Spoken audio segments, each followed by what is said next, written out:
Асқазан, өзіңнің бастығың айт, мен қонаққа келді деп. Тағы да сен ба? Ұятың бар ма өзіңде? Кезінде мен жинақы, сұп-сұлу едім.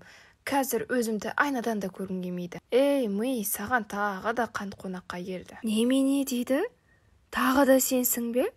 Әлде көп келетінің сонша көзіме елестей бастадың ба? Жақсы, бастық қонағыңды күтіп ал.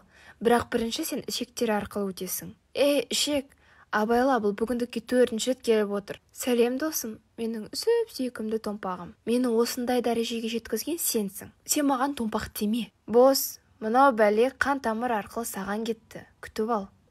Глюкозаның ұрпағы, тағы да келіп қалдың ба? Келгенің жақсы болды. Бір рахаттандыратын массаж жасап берші, бір бақытты болып қалайын. Сен келсең бұл дофамині бөлінеді де тұрады. Допамина.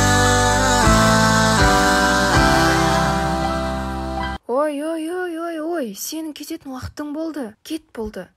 Маған жұмысым жалғастыру қажет. Бірақ мен әлі болған жоқпын ғой. Мені қайда жібермекшісің? Сені бауыр күтіп алады. Соған баш бар. Ми, тағы мына қантты маған жіберді ме? Ол менің май-май болып отырғанды байқамай ма сонда?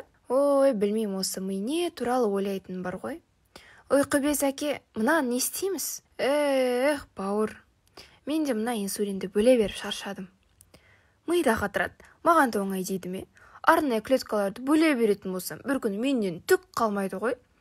Сосын мына қанттың бара жері қалмай, қанда қалып қояды. Сосын не болады?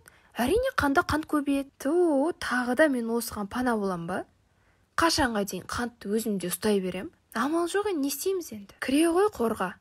Ол жақта сенің туыстарың не такта жиналып қалған. Мына глюкоза енді гликогенге айналды. Майлар әлеміне қош келдің, гликоген. Бізді енді ешкімде қолданбайды. Әрі кетсе қанда глюкозаны тұрақтандырып тұрамыз. Ал мына қожайын тәтті жей берсе, майға да айналып өтеміз. Соның есебінен де уже салмақ жинап жатырмыз. Біз енді ешкімге де қажет емеспіз.